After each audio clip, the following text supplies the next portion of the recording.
Do you want to get started with bonsai but don't know where to start? Welcome to Bonsai for Beginners, where I show you the easiest ways to get started with bonsai.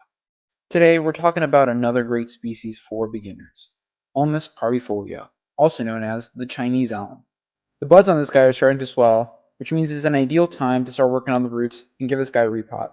The Chinese elm is a semi-evergreen tree, meaning in warmer climates or indoors, it can keep its leaves on for the entire year.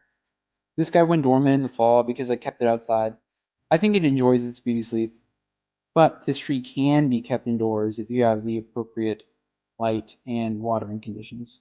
Another reason I think the Chinese elm makes a great species for beginners is how fast it grows. In a healthy tree, you may need to prune it back multiple times during the growing season. That way you can practice pruning trees, and if you make a mistake, you don't have to wait very long for a new branch to grow.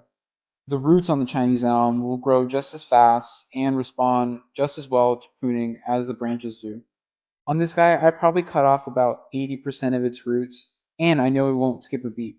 I would probably never do this to something like a Japanese maple or a black pine.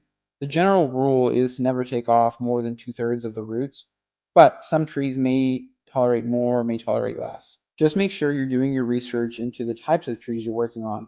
That way you'll know how much is safe to take off at one time. And if you want to make more Chinese elms, just make sure you save some of those roots that you cut off. You can plant those and they grow very well from root cuttings.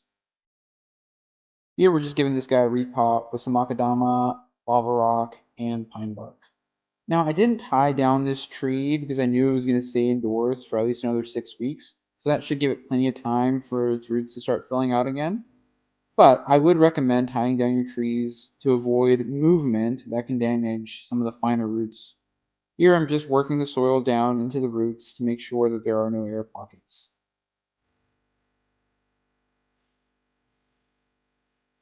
And once that's done, time for a water.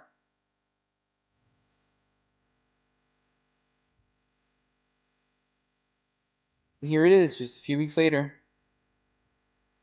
So I really hope you enjoyed. Hope you go find a Chinese elm, and I hope you go bonsai mode.